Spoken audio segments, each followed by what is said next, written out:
And so as I mentioned earlier, right, our guest for today is Professor Steven Freeland. Professor Freeland is the Emeritus Professor of International Law at Western Sydney University, where he previously held the position of Dean of the School of Law and Professorial Fellow at Bond University.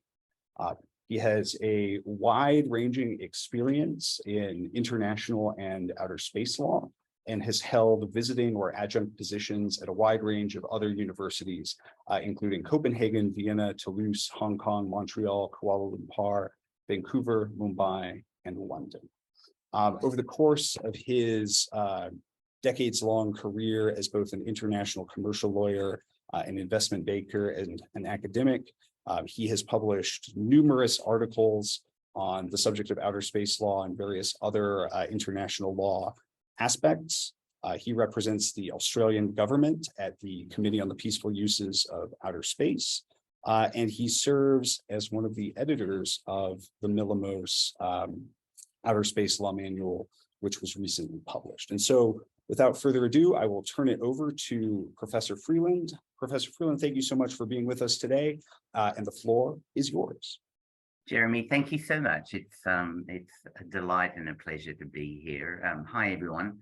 It's about 8:45 in the morning here in Sydney, where I'm speaking to you from. And thank you for joining. And let me just add my apologies to changing the time, but we wanted to make sure that Jeremy and I have a hard deadline in 75 minutes. So we just want to make sure that we'd have time for some questions. Thanks for joining. Let me start off by saying, and this is relevant to a bit about what I'm going to say, that the area, the land where I'm sitting here in Sydney, is land that was and has been occupied by our Indigenous people for something like about 65,000 years. I mean, that's an extraordinary amount of time when you think about it, 3,500 generations or whatever. And our Indigenous people have an incredible affinity with not only the earth around them, but the space. It is part of an integrated life force where the people belong to the earth, belong to space. They're stewards, they're custodians of that area. Part of their what's called the dreaming relates to stars. I sit on the advisory board of the Australian Space Agency, amongst other things, and you'll see the symbol of the Australian Space Agency is a map of Australia, but designed in Indigenous perspectives of space. Why am I saying this? Because those notions of custodianship and stewardship are so important. They, in a sense, are a reflection of our relationship with space. I think it's really important. And also there's so much to learn. Our Indigenous people are often called the world's first astronomers. Why do I say that? And why, for me, is that so important? Because space is multifaceted. Obviously, many of the people in the audience are at the Air Force Academy or have Air Force Academy backgrounds.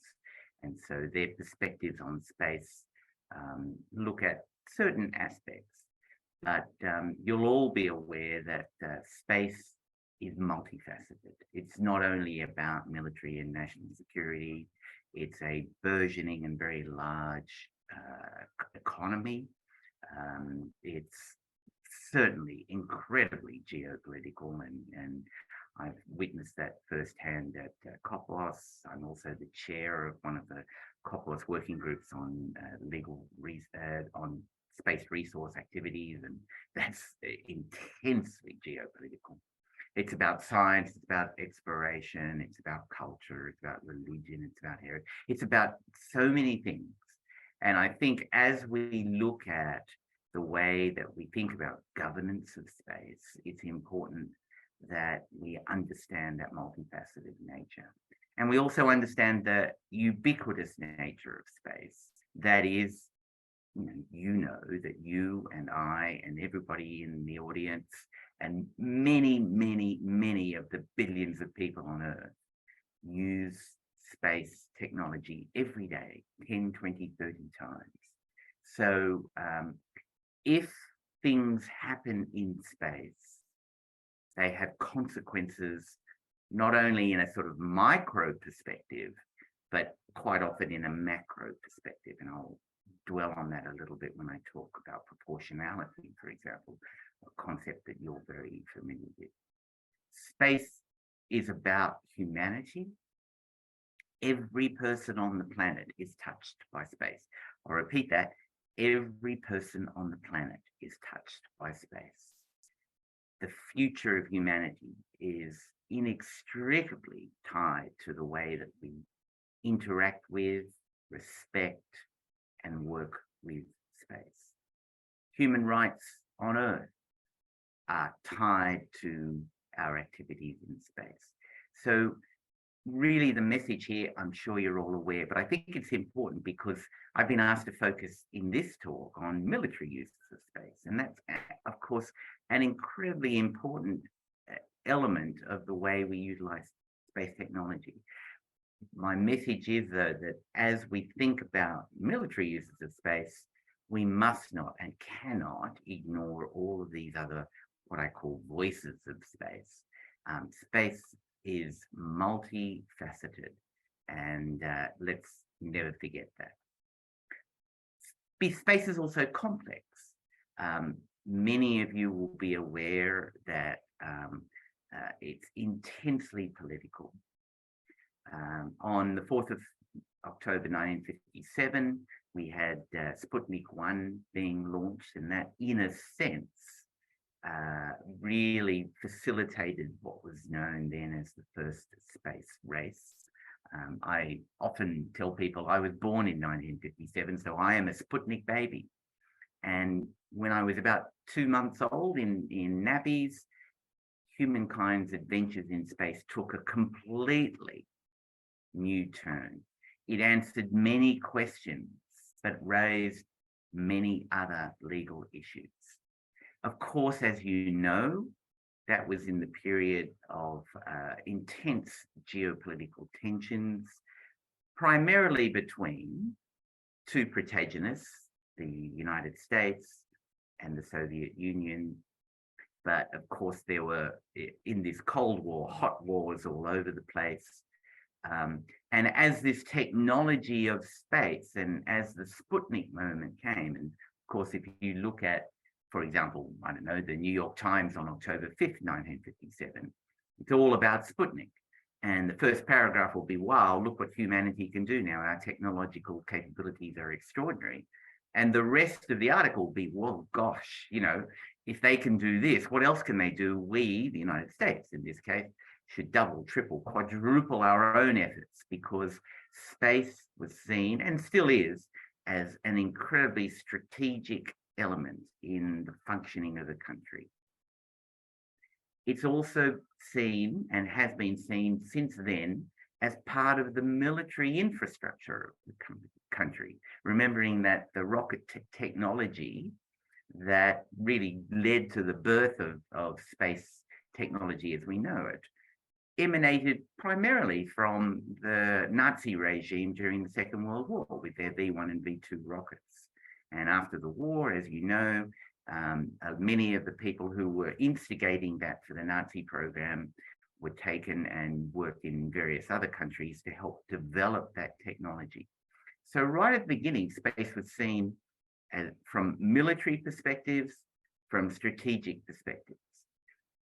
What I'm saying in my previous slide and in my general comments is, of course, space is so much more than that, but it is also that. Because of the incredible tense period that we were in, the fear that, well, there were all sorts of fears, of course, around that time. Remember, not long after Sputnik, we reached, moments which were really scary in the future, for the future of humanity. And we had the Bay of Pigs and the Cuban Missile Crisis. And, we got close to a point that none of us want to imagine, of course, even then. So this was an incredibly tense time. And so it was determined that, space and the way that humanity would interact with space, notwithstanding this incredibly tense time we were in, would be part of a multilateral process. Obviously, the United States and the Soviet Union would have, without them agreeing to this, it wouldn't happen, but it became a multilateral approach. And almost immediately, space was then seen in two different perspectives. I call it the dichotomy, but it's a false dichotomy in my opinion.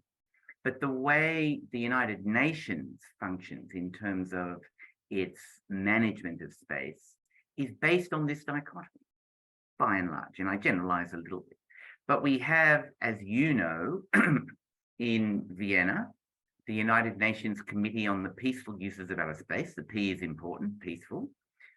Based in Vienna, looks at peaceful uses of space, reports to the Fourth Committee of the General Assembly. And then there were another UN body, which is now known as the Conference of Disarmament, based in Geneva, which as part of its bailiwick, as part of its mandate, looks at space security issues, security-related issues, military uses of space, etc. And that reports to the First Committee of the General Assembly. And so there was this notion right from the beginning, and the UN structure still supports this dichotomy, that things in space were either peaceful, okay, we'll shove that to Vienna and that UN body can deal with it, or there was something else, military, security related, weapons related, whatever, we'll shove that down to Geneva, and what is now known as the Conference of Disarmament can look at it, and never the twain shall meet. So things were either one or the other. Now, the reality is, as you know, that was never the case. And if you fast forward to where we are now, it's clearly not the case, because space is clearly what is known as, and you've all heard the expression, a dual use area, or as military would say, a dual use domain, where the same satellites, the same space objects can be used at the same time to serve civil, commercial purposes and also military purposes. In Australia, for example, this is all on the public record. We have, Australia has one of its geostationary satellites owned and operated by a non-governmental entity, Optus, a telecommunications company. That satellite is known as Optus C1. It was specifically designed so that essentially half, I'm not sure whether the proportions are correct, but let's say half the payload capacity of that geosatellite is used for civil commercial purposes, paid television, transportation networks, etc. But it was specifically designed so that the other part of the payload capacity was used with obviously full encryption and protection by the Australian Defence Force. So there is, the archetypical dual use asset used simultaneously for the same thing. But even if you don't have the one that is specifically designed to carry out dual use functions, increasingly many space objects do.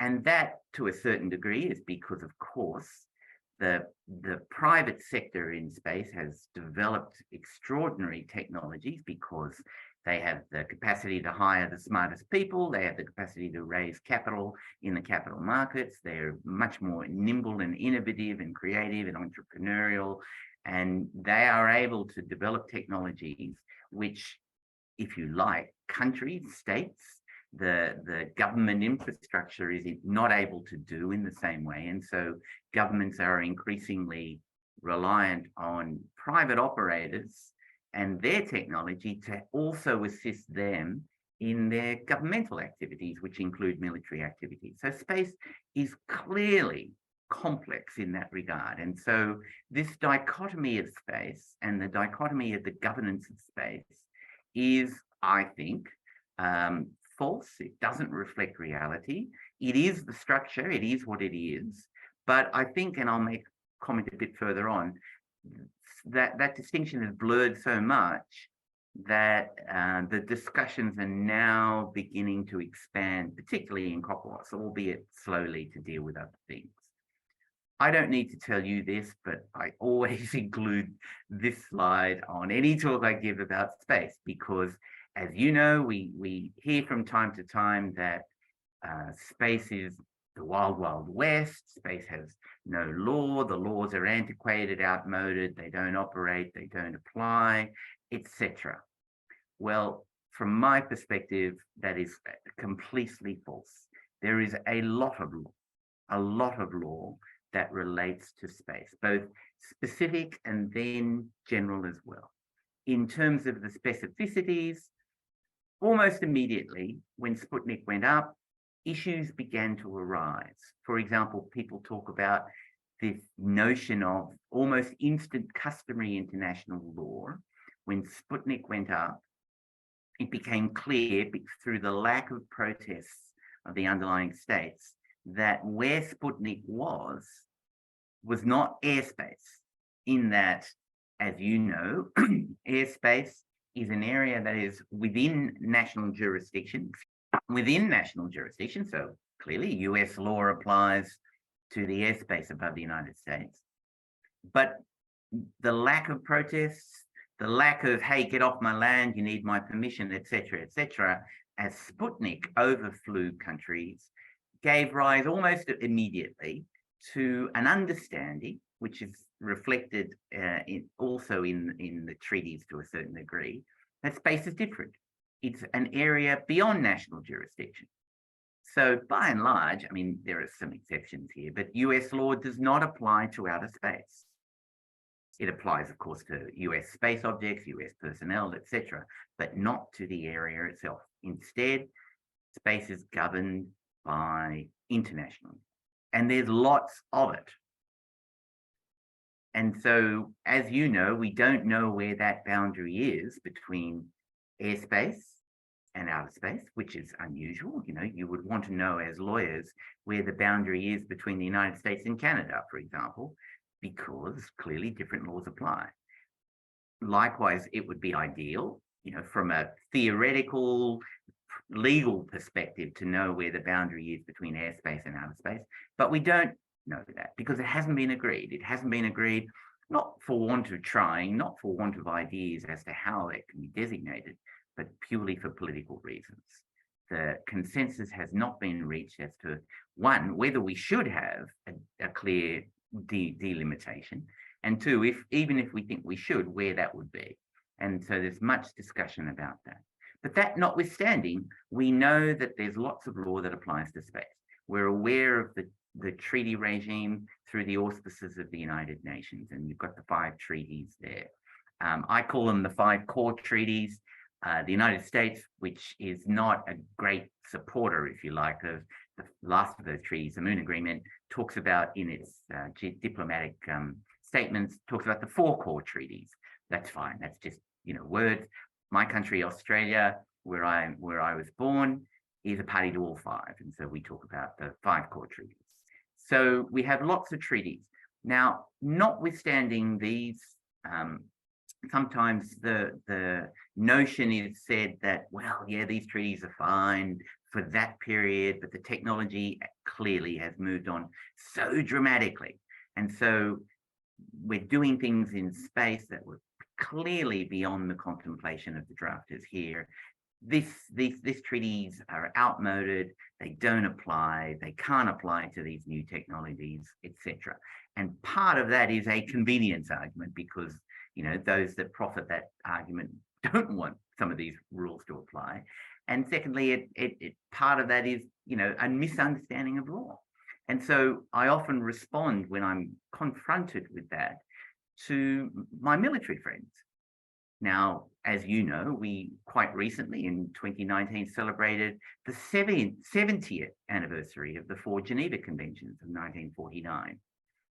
And those fundamental principles in the Geneva Conventions are so, I don't need to tell you, so crucial in the conduct of military activities, armed conflict in 2022, notwithstanding that the technology of warfare has, of course, again, much more than me, changed so dramatically, and we're doing things, capable of doing things in the context of military activities far beyond the contemplation of what was done at around 1949. And yet those fundamental principles are so crucial. Obviously, they've been supplemented by many other things, as have the fundamental principles of space. But those fundamental principles of space have served us incredibly well. They've meant that space has worked, notwithstanding all of the incredible challenges, but also the complexity. It's meant that we have not had a war in space. That's not to say we shouldn't be vigilant about military, the proliferation of weapons or whatever, but these principles have served us well, serve us well now, will continue to serve us well. Any activity in space has to, at a minimum, comply with these fundamental principles. Like any activity on the battlefield has to, at a minimum, comply with the fundamental principles of the Geneva Conventions. And so hopefully that sort of discussion resonates with you. But obviously, we need to augment and supplement. We, for, again, political reasons, have not had any space treaties since 1979, but that's not to say we haven't had a lot of other work coming through the international governance framework that regulates in one way, shape, or form the way we interact with space, the way we undertake the exploration and use of outer space, particularly for peaceful purposes.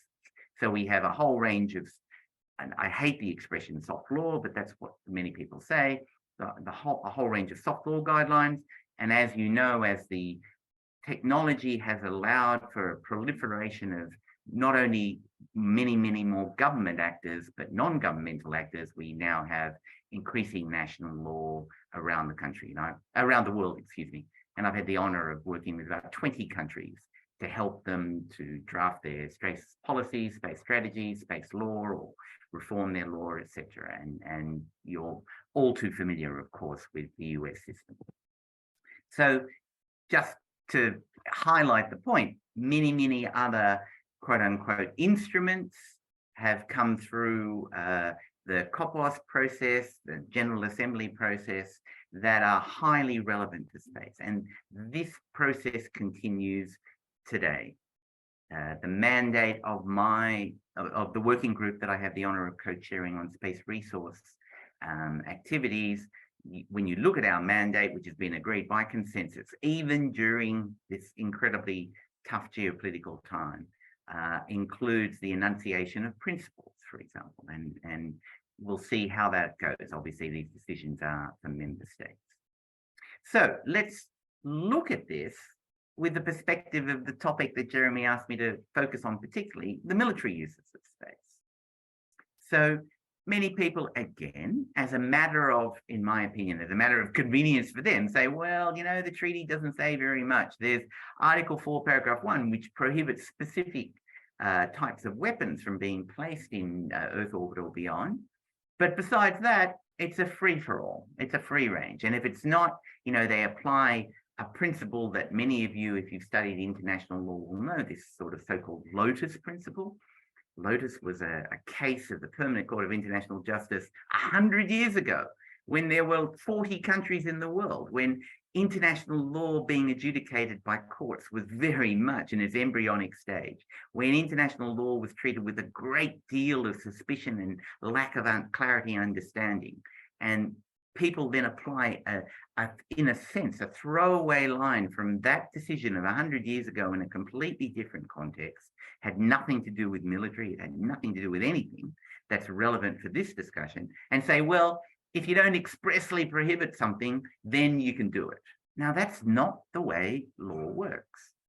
Law and international law and treaties are to be read and interpreted in accordance with strict rules, in good faith, in accordance with the ordinary meaning of the word, The object and purpose is important, including looking at the preamble. You've read all of this from the Vienna Convention on the Law of Treaties.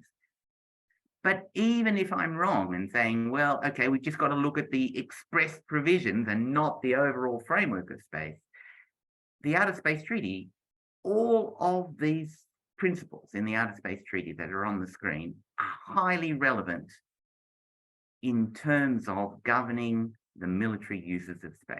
They don't prohibit the military uses of space, apart from, of course, Article 4, Paragraph 2, which talks about the exclusively peaceful purposes for all activities on the moon and celestial bodies. So that's pretty strong. But elsewhere in space, there are so many parts of the Outer Space Treaty, you must read it in a whole. You know, people tend to interpret by looking at 3 words or 1 paragraph, ignoring the whole context and say, right, I'm a genius. This doesn't prohibit, I can go ahead and do whatever I want. But if you look at this as it's meant to be looked at, as the international rules of interpretation require us to look at, there's already a lot to be said in the treaty that is relevant for the way we govern military uses. Notwithstanding, we all understand, you know, you much more than me, it's way above my pay grade to know exactly what goes on in space. But we all understand that military uses are an incredibly important feature or element in our use of space. As I said right at the beginning in my first slide, clearly military and national security is one of those important elements, alongside, as I say, a whole range of other elements. And so, you know, there were in early days discussions at a theoretical academic level about what peaceful purposes meant, and we had this discussion about non-military, non-aggressive. That's really a redundant argument, because we know that military activities are used every day for space, have been ever since the days of Sputnik. We know that the military relies on its space technology as part of its integrated platform. No sophisticated military would engage in any operation of any sort without reliance on access to, etc., use of its satellite technology. You, as said, would understand that far more than I would.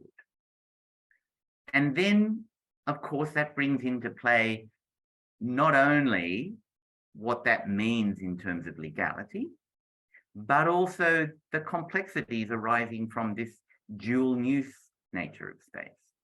Because increasingly, as you know, part of that usage by government, by the military infrastructure, relies on infrastructure that is owned, operated by non-governmental sectors. Not in every country, we understand that, but certainly it's part of the element of space. And I go back to my Optus C1 example, owned, operated by a non-governmental entity. A paying customer is the military who uses that technology, and it was specifically designed for that purpose.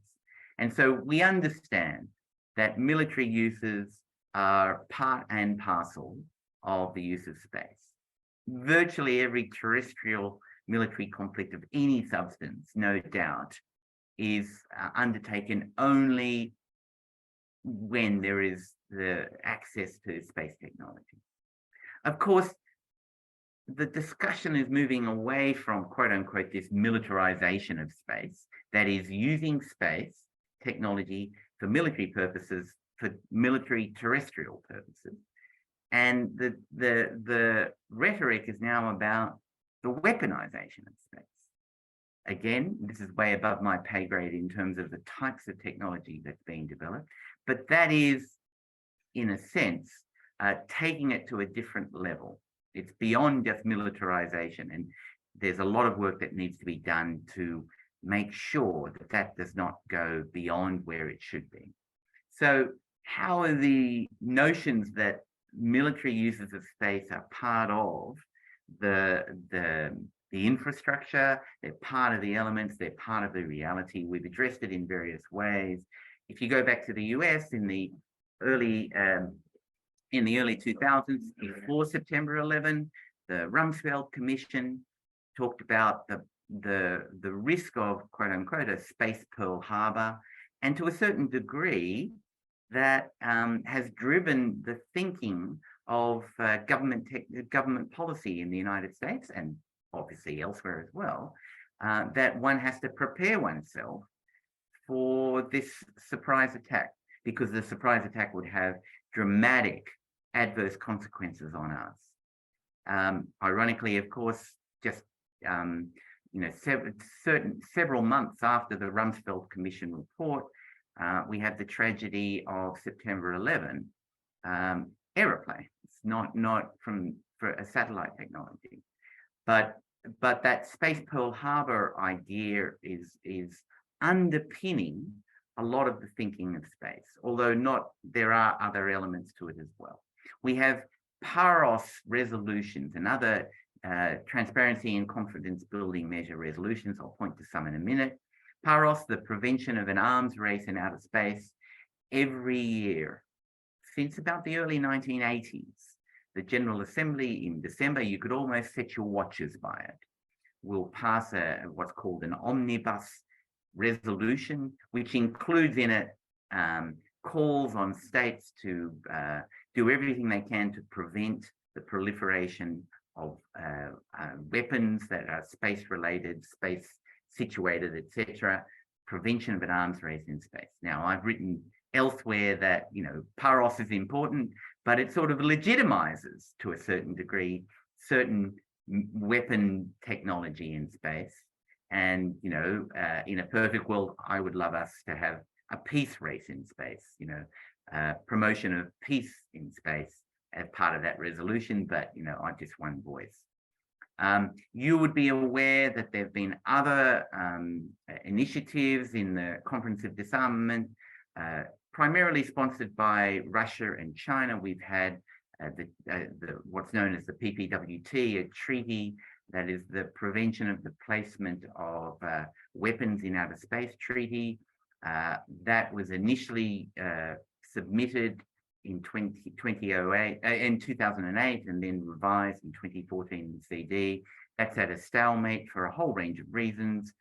Various countries, particularly the United States, does not support that at all as an idea, raising questions about verification and definitions, etc. There was an initiative started by the EU, the European Union, but then changed to become known as what the Draft International Code of Conduct for Space Activities, that was promoted by various countries, but that essentially died a death, even though it had a lot of interesting things to say about regulating activities in space. It died a death because of process. It was initiated by certain countries. There was then a meeting held on UN premises in New York, but not a UN meeting, if you know what I mean. And the BRICS countries, Brazil, Russia, India, China, South Africa, said, well, wait a minute, we had no input into this process, and now you're trying to impose this idea on us, and it died a death. We've had various groups of governmental experts appointed to look at transparency and confidence building mechanisms and military users, etc., with some success, although the last GGE was not able to reach consensus. We have, as you know, at the moment, a process which has been approved by the General Assembly through the first committee, an open-ended working group that's met twice with 2 more meetings to go, an initiative really pushed by the United Kingdom, but supported by many others, on reducing space threats through norms, rules, principles of responsible behaviors. Again, important. My worry with this is that we're just talking about this and we're forgetting about law. And law is the fundamental. Whatever comes out of this process and other processes is important, but it is, as I said at the beginning, an adjunct, additional to, complementing those fundamental principles. But we must never resile from the fundamental principles. So, for example, and it's relevant for the next thing, there's a momentum initiated in the United States when Kamala Harris made the announcement, now supported by many countries, and there has been a resolution to this effect, overwhelmingly supported in the first committee, seeking to ban destructive kinetic ASAT tests. Really important initiative. Just on that theme and really tying that in with the principles, last year, as you know, in I forget now, was it October or November? Pardon me, can't remember. The Russians, as you know, deliberately destroyed one of their own satellites through a kinetic ASAT test, creating clouds of debris, etc., etc. The whole world, quite rightly, was outraged by this and got up and said, this is unacceptable. This is irresponsible. But you know what really worries me the most is that no one, no country, very few commentators, I did, of course, but very few said, this is all of those things, but it's much more. It is illegal. It is unlawful. And the law is important here. We should not, must not push those fundamental principles to the side and try to develop something new without recognizing that the law is our starting point. And if you wanted me to draft a statement of claim as to why that destructive test was unlawful, illegal, I could probably list 8 claims. Now, I may not be successful in all of them, but I can bet you my bottom dollar I would be successful in some of them. But yet that wasn't the call out. And so I think the open-ended working group is incredibly important. It's a wonderful initiative, but I hope, and I've said this publicly to others, that in the preamble of whatever they come to, they recognize that this is a process that is building on existing law, the existing framework, which already has a lot to say.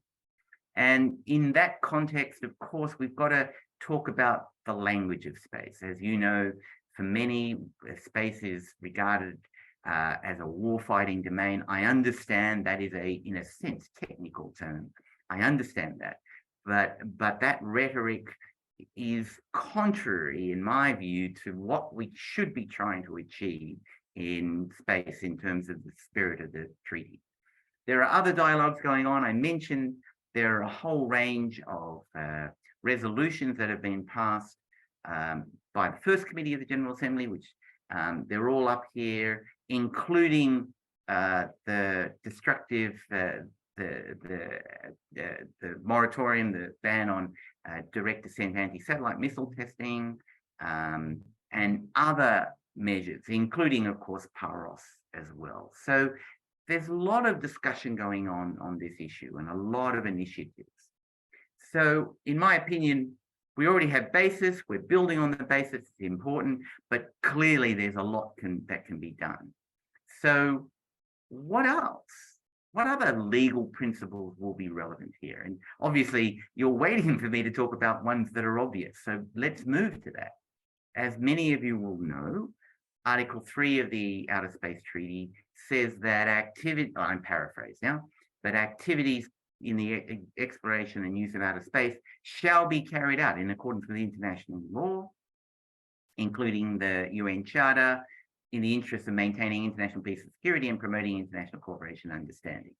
So the international law applies, the UN Charter specifically, and there's a purpose to that. Maintaining international peace and security, which, as you know, is a main raison d'etre of the Charter itself, and promoting cooperation and understanding. Now, many students look at Article 3 and say, Eureka, I can solve every problem in space because international law applies. Where I perceive there to be a lacuna in the space treaties, say on the environmental issues, I just pick an international law principle that suits what I want to say, a terrestrial international law principle, and I apply it to space. The precautionary principle, whatever, the preventative principle, the user pays principle, whatever. Now, that's not what Article 3 says. Article 3 says when you carry out your space activities, you have to comply with the international law that applies to those activities. And given that we have this sui generis framework for space already through all of the law that I've already talked about, it's not a copy-paste. Things don't automatically international law principles cannot and must not be automatically just copy pasted and say, well, they are now applying in space, because space is a unique environment. And so you need to be just a bit circumspect about that and recognize that as we apply, remembering that 99.999999999% of international law is developed for terrestrial purposes in that environment. We're now talking about a different environment, different legal framework, completely different, all sorts of environments, physical and scientific and political environments. And we just can't copy paste, although those principles can be applied as long as they're adapted to apply to space. The Charter, though, is specifically mentioned. I won't go through what the Charter says because you're all fully aware of this, but Articles 1 and 2 are particularly relevant for maintaining peace. As you know, the main raison d'etre of the Charter was to maintain and promote international peace and security, a term of art under the Charter. The word peace is mentioned many, many, many, many times in the Charter, and particularly in the early, in the early provisions of the Charter. And so then, of course, we have Article 2.4, the general prohibition on the threat or use of force. Many people forget that notion of the prohibition on the threat as well. It sort of doesn't come up in the vernacular. It doesn't come up in the discussion. It is a legal principle, but quite often ignored. We all understand that, there's been a lot of discussion about what force means. And, those of you who study international law can look at the Nicaragua case and many, many, many other cases about force, but we sort of understand it now.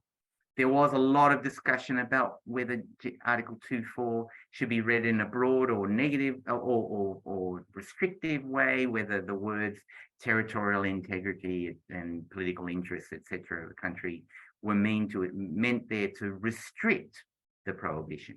So you're only prohibited if your action goes against the territorial integrity, for example, of another country.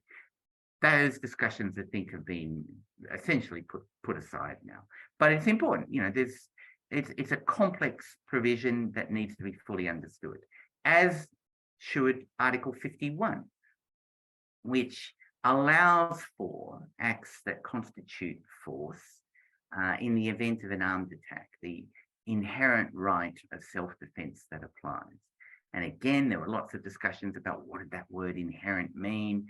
Did it include pre-1945 customary international law, which perhaps allowed for anticipatory self-defense and pardon me, reprisals and things like that? Most of that discussion has been understood now. But of course, as you know, and again, pointing to Nicaragua, but there are many other cases, the customary international laws applying to the use of force and self-defense and whatever aren't, necessarily guaranteed to be precisely the same as the treaty principles that are reflected in the Charter. And so you have the discussion about the right of anticipatory self-defense, how that works, is that lawful, what are the circumstances in which it might be lawful. It's certainly not permitted under the express terms of the Charter. So we have to find a way to understand what self-defense means. And then how self-defense and the right of self-defense, which is an inherent right, every state would have it. No state would ever say, well, no, I don't have that right in place. Of course they all do. But how that applies to space, because you know from your studies that when you exercise your right of self-defense, even if that's an lawful, you have that lawful right to do it, there are restrictions on how you exercise it. And one of those restrictions is not only those that are in the Charter itself, but under case law, the Caroline principles, etc. One of them is proportionality. My act of self-defense must be proportionate to the armed attack that I'm facing, etc. And then we've got other notions of collective self-defense permitted in the Charter. How does that work in space? So there's a lot there that is important. Of course, what other law do we have? Of course, I'm speaking to people who know so much more than I do about the laws of armed conflict, the jus in bello, international humanitarian law. it's clear that the LOAC applies and can apply to activities in outer space. As you know, the use in bello is not restricted geographically, etc. The question again, going back to the Article 3 discussion I raised a moment ago, is how it applies, how you fit in, because it clearly does apply, but it's not necessarily seamlessly applying. You know, of course, people disagree with me. Many of my dear friends in the military would say, well, once there's an armed conflict, space treaties are not applicable anymore. It's all about LOAC.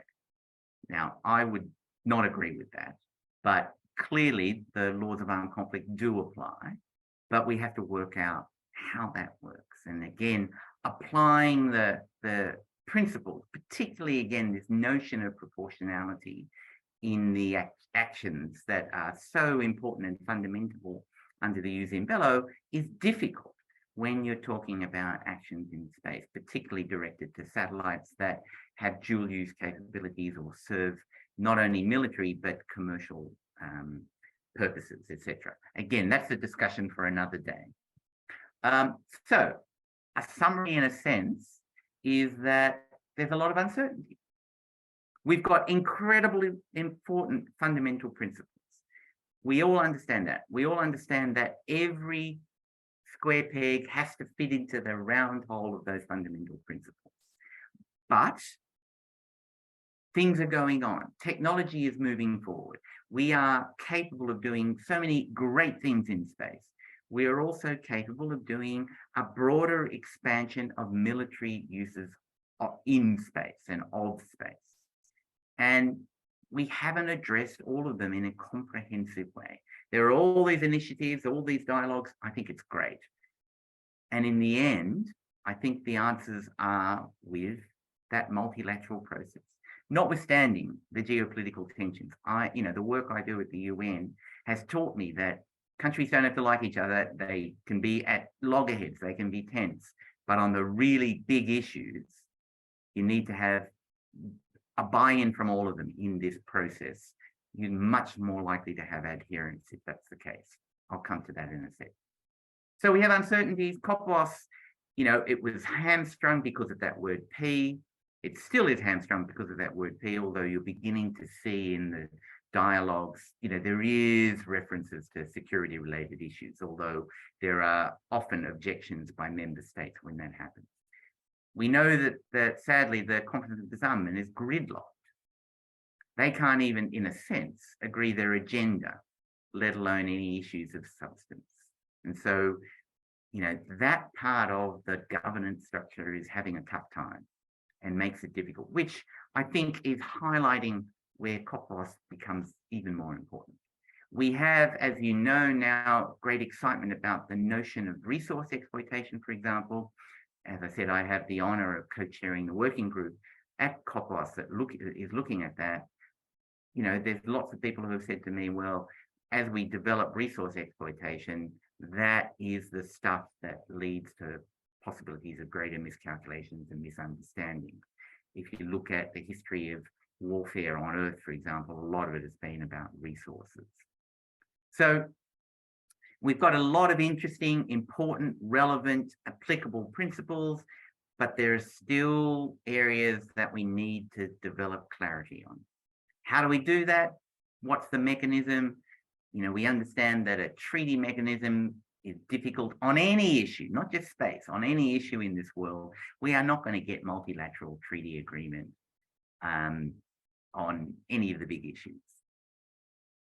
But that's not to say, and COPWAS and the UN process has shown that other instruments, if the process is right, other instruments will work. So from my perspective, and this is heresy for an international lawyer, but this is the reality. Just because you have, for that, and this is really a response to those who say it's got to be a treaty or nothing. Well, that's not a very helpful argument because you'll not get the treaty. You'll never get it. It won't happen. But for those that say it's got to be a treaty or nothing, everything else is worthless, I disagree with that. And I've written lots and lots about the value, perhaps, of some of the soft law instruments. But here's a fundamental issue that someone taught me a long time ago, and you see it day in, day out. Just because you have a binding instrument, that does not guarantee compliance. And sadly, we're seeing that every day in the war in Ukraine, for example. So just because it's binding, which is what everybody calls for, doesn't guarantee compliance. And just because something is not binding does not guarantee non-compliance. If the process has been one of inclusiveness, everybody has had a buy-in. If you and I, if Jeremy and I were trying to negotiate a contract, if I imposed a contract on Jeremy, he has no say on it, he's not going to really feel ownership with that contract. If we both had the ability to negotiate that contract and we reach an agreement, rules of the road, whatever they are, okay, they may not be perfect, nothing's ever perfect. They may be a compromise, we understand that.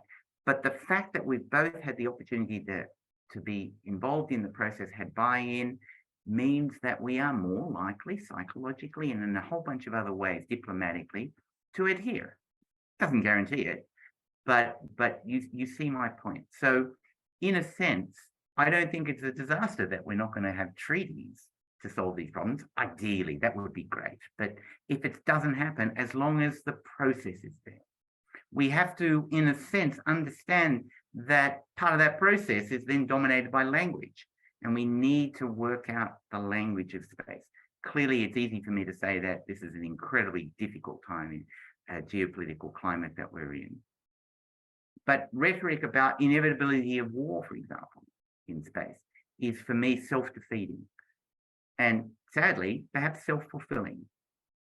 So in the end, on these really big issues about moving forward on the governance of the military uses of space and beyond that, it really is for me about, getting people in the room. It's not idealistic. It is realistic. It is the only way we are going to get a situation where we maximize benefits, minimize risk. It's not easy, but I'm already seeing in the work that I do, and of course the work that I do is just one area of a much, much, much, much broader matrix.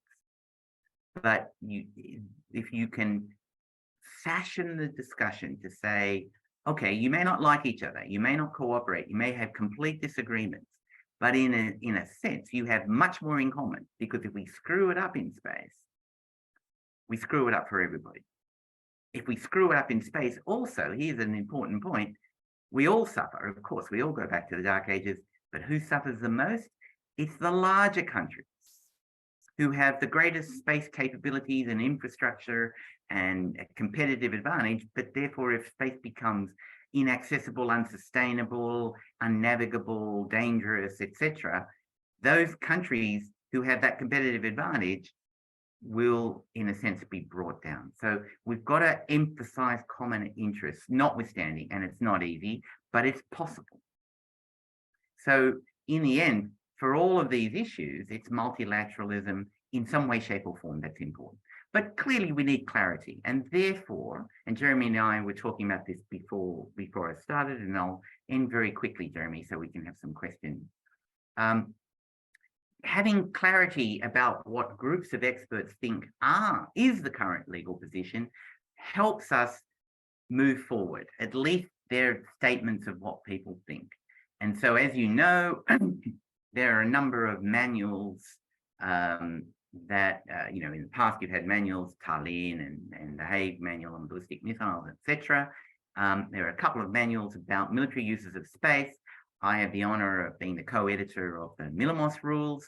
There's another manual going on from people who broke away from the Millamos process and looking, and it's called the Woomera Manual. The Millamos is dedicated and focused on activities in space during peacetime and during times of tension leading up or challenging peace. Millamos does not extend into the armed conflict, the jus in bello. Why? Because in a sense, the mission of Millamos, and I've just cited here from the website on the bottom. The mission is to essentially get us to the point where we don't move forward, because that's already unlawful, that's illegal in various ways, etc. The idea is to a group of experts, and you all know how this process works. I've been co-chairing this for a long time. It's a horrible process getting, 40 or 50 people in the room, experts in their own field, but getting them to agree on words. It's harder than getting 102 countries at COPOS to agree, almost, anyway, I joke about that. But in the end, we have now issued our 52 rules. The McGill team is still working on the commentaries, but they should be available to each of those rules. They should be available, I'm hopeful, in the first quarter of 2023. You can go to the website. Here's the contents page, part of the contents of the rules. You can see that it is very, very broad. As I said, we have 52 rules. Here's the second page, going from the definition all the way through to, leading up to the use of force and self-defense, etc. As I said, we in Millamos have chosen not to go into the armed conflict situation. But all of these are incredibly important. They apply now. They apply now. Of course, these are just the opinions of 40 or 50 experts. Jeremy and I were talking about it, decisions, state practice, important operational decisions are not going to be made with reference to any of these manuals. But they're important for teaching purposes, they're important to raise issues, but in the end, space is so much more complex than what 30 or 40 or 50 experts think. But hopefully this is a useful addendum, at least to raise issues with those that are interested. So with that, there's still a bit of time. Both Jeremy and I have a bit of a hard deadline on the hour, but I see we've got 15 or so minutes. I hope everybody has found this helpful. Thank you for your attention, and I'm very happy, Jeremy, to take any questions or comments from the floor. So back to you. Thanks, Jeremy. Absolutely, sir. Well, thank you so much for your comments and your presentation. Extremely interesting, and we really appreciate you being here today. We do have a couple of comments that have flown into the Q&A box. The first is from Mark Meyer. He asks, how can we assure that weapons, but also dual-use tools, will not be brought to celestial bodies, right? Space bodies, celestial bodies, to avoid armed conflicts there that could, right, escalate into actual open warfare, right, on celestial bodies? It's a great question. Thank you, Mark. And I know Mark is, I've seen his name many times. He's obviously very interested in this. So thank you for your question. It's a great question. Well, the starting point is law. We know that there are express prohibitions in Article 4, Paragraph 2 of the Outer Space Treaty about the exclusive peaceful use on celestial bodies. We know that weapons are not to be stationed on celestial bodies. So there's a legal framework already applies to that. Of course, we all understand that just because there are, international law is clear about the rules, it's clear about a process for sanctions, that doesn't necessarily mean that there'll be political will. It's going to be tough, and this is part of the issue for me when I look at space resource activities generally in my working group. It's not as if we're going to have CCT cameras on the moon, for example, as we do on Earth. I know everywhere we go now, I'm speaking to some police people the other day who were telling me that, every move is the CCT cameras everywhere. So if there is bad behavior, that will be ultimately can be monitored. It's a really good question. How do we do that? Well, we have to emphasize the legal principles, and that in and of itself is important, because clearly bringing weapons onto the moon or whatever would be a clear violation of the Outer Space Treaty. Virtually every country is a part of the Outer Space Treaty, and no state, no country ever wants to be accused of doing something unlawfully, and there would be no defense, no legal defense to bringing a weapon people might talk about self-defense and all that, but I'm not sure about that. So there is that, and law is a powerful thing if you use it. That's my point about the Russian ASAT test. We've got to use the law. And so that's one thing. But you're absolutely right. We have to make it clear that is, if you start having behavior of that sort, that will only lead us to a proliferation. And that will only lead us to much higher risk of conflict. We have a provision in the Outer Space Treaty, Article 2, the non-appropriation principle. Everybody talks about that in terms of, does that apply to resource exploitation? That non-appropriation principle, space is incapable of being appropriated for national purposes or by any other means. That was there and agreed right at the beginning by the United States and the Soviet Union, and reflected in the treaties and General Assembly principles as a conflict avoidance mechanism. The most important thing is conflict avoidance, more than anything. And so we just have to bang out the message again that this is behavior that is, 1, unlawful, 2, irresponsible, but 3, heightens risks. And if those risks, heaven forbid, pardon the pun, if those risks lead to, something that we just can't contemplate, everybody suffers. It's a no-win situation. Nobody wins in a war in space. Military people have said to me, well, maybe I'll win because I'll start off with 50 satellites. They'll have 50 satellites. The end of the war, they'll have only 10 and I'll have 30. Hey, I've won. You all know, I saw Jeremy smiling, that that is not an argument that holds any water at all, because once infrastructure is destroyed, so much follows from that. So thank you for your question, Mark. I haven't really answered it, but I hope that gives you some ideas. So the next question flows into what you had just brought up again with respect to the Russian ASAT test. This question is from an anonymous viewer who asks, if Russia's destructive ASAT test was determined to be illegal under the existing space law framework in the Outer Space Treaty or the other space treaties, could you provide a little bit of an overview about how the adjudication of that might work? That's a great question. Of course, our UN system is it's part of the strength, but also part of the difficulties of our UN system, that we have a P5, and each one of those permanent members have what is effectively a right of veto. So, as you know, the Charter doesn't mention the word veto, but that's how it's been interpreted to the benefit of those P5. And so, Security Council, there would not be a Security Council measure that could be taken under the Charter, because, of course, that would not be supported by, that would be vetoed by Russia, and probably not supported by 1 or 2 others as well. But there's lots of notion, as I said, part of my statement of claim about the Russian ASAT test, and the Indian one before that, and dare I say previous ones as well. Obviously, one has to look at the circumstances. So I'm not being critical of any one country, but we all know that there are 4 countries that have done this in the past, including Russia. And, the circumstances are completely different. Understood. But on the Russian one, I could raise a statement of claim, which includes a number of principles under the Outer Space Treaty, but also a number of other claims that might raise other areas of international law. We do, of course, have an International Court of Justice as an adjudicatory body, but it's unlikely that Russia will accept the jurisdiction in a decision like that.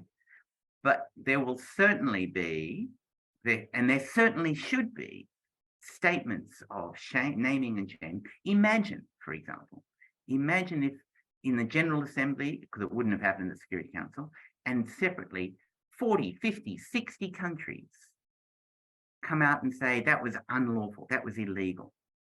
Imagine the opprobrium, the strength of that, as they are doing with the invasion and what's going on in Ukraine. Of course, it may not necessarily stop them, but in the end, it adds to a powerful, one, it sets a precedent, and 2, it adds to a powerful possibility that there will be accountability down the future. So I think there are many ways, both legal and non-legal, in which this can be done. There can also be civil action taken, because if that piece of debris destroys a civil satellite, there can be claims made by others. So, I think we have to be creative here. It's political will. And it's also, as I said, people being prepared to use the law. What we're seeing with law is, let me give you the example of the note verbal that China issued, you're all aware, in, again, December, I think it was, or November. I'm hopeless with dates, Jeremy, I apologize. Last year, right? And under Article 5 of the Outer Space Treaty, claiming, as you all are aware, that 2 separate Starlink satellites were engaged in activities that posed a real threat to the Chinese space station and the taikonauts on board, etc. Right? Okay, let's ignore the realities because I don't know all the facts, right? But let's look at that at face value. That is a claim under law. It's a really powerful thing. It's the first time that that article was used in that way. And, with the greatest of respect to the United States, my dear friends of the United States, I thought the United States response to that did not talk about law at all. It talked about, well, we took a view, this was not dangerous, and therefore, etc. Okay, that may be perfectly valid and justifiable. But what I worry about is that high ground of using the law, is sometimes being ignored, and it's being thrust by others, and this is not an us and them thing, because I've got to be neutral in my work at the UN. But you see my point, law is a really powerful tool in and of itself, in terms of sanctions, but also using it and using the language of law and using the appropriate of law. Because I could say to Jeremy, what you're doing, it's irresponsible, it's immoral, it's unethical. Okay, he wouldn't like it, but he'll live with it, right? Because, our notions of responsibility and ethics and morality may be different. If I said to you, Jeremy, what you're doing is unlawful, he'd really sit up and notice, right? And you see, there really is a real value in using law. And I'm not saying it's the solution, it's not the panacea, but it's a tool, it's an incredibly powerful tool, these fundamental principles, and we should use them more. So I hope that helps. Thanks, Jeremy. Sir, do we have time for one question? Yeah, absolutely. So next question comes from Tom McMurray, and he writes, Professor Freeland, thank you as always for your insights. Any thoughts on the utility of the Artemis Accords, particularly on enforceability of concepts like non-interference, safety zones, and how these things might apply to non-state actors? Oh, Tom, you're trying to get me to say things that will be used against me in my work at the UN. It's an excellent question. Thank you, Tom, and thank you for your kind comments as well. What can I say? Obviously, I have personal views, but on this issue, I probably won't express those personal views. And I'll give you the quote unquote party line, which is a bit frustrating, but you and I can have a beer one day and we can talk about it over a beer, with a cone of silence. Artemis Accords are, if you speak to all of the Artemis signatories, there are 21 of them, including Australia, of course, and including Australia, Saudi Arabia, and Mexico, 3 Moon Agreement state parties. They will say, as you've heard, this is perfectly centered around the Outer Space Treaty. It's completely consistent with the Outer Space Treaty, and the Moon Agreement people will say it's also consistent with the Moon Agreement. And it is, and I hate this word because I can never say it, operationalizing. How's that? Yeah, it's operationalizing the Outer Space Treaty. So if you look at the headings of the various accords, 3 or 4 of them talk about things that aren't even covered in the Outer Space Treaty. Heritage, for example, and interoperability and notions of safety zones, etc. So one could say, okay, everybody understands what the signatories are putting, that this is purely centered on the Outer Space Treaty, but it's clear that it goes beyond, and that's not necessarily a bad thing. the Artemis Accords raise some incredibly important, positive, interesting notions. It's an incredibly important input into what I think is the necessary broad discussion at the multilateral level on this big issue being space resource activity. I know Artemis Accords go beyond just resource exploitation, of course, but clearly that's part of it, and it makes a statement about resource activities not being inherently an appropriation. Okay, that's absolutely fine. It's an incredibly important document. It's obviously not legally binding, but it has real binding value or value as between the signatories. It will be part of the process in the working group. Clearly, the Artemis signatories will say, these are the ideas we should incorporate into a broader framework. Everybody should accept these. Okay, that will be open for discussion. What I want to avoid, I mean, me personally, it doesn't matter what I think, but what we must avoid is that we have different groups of countries operating in close geographic proximity, because we understand that these deposits of water that everybody is focusing on at the moment, there's not many of them, and they're obvious what they are. We want to avoid different groups of countries operating in already incredibly hazardous environment, in close geographic proximity, looking at similar types of goals under different sets of rules. Because that is the stuff of misunderstandings, miscalculations, and worse. So whether a notion of what the Accords call safety zones, again, I make no comment. I have private views, I won't express them. But whether, the principles that are in the Accords in the end are the most appropriate way, well, that's to be determined. But the Accords are a really positive process, part of this process. But it is part of this process. There are many other inputs as well. We may get a document from other countries with their own views about these ideas. There are non-governmental entities that are working on it. In the end, the 102, as it is now, and we'll see as it grows, the 102 countries of COPOS have to, in the end, make a decision. So I know that's a totally unsatisfactory answer, and I hope you'll understand why I haven't given you my personal views.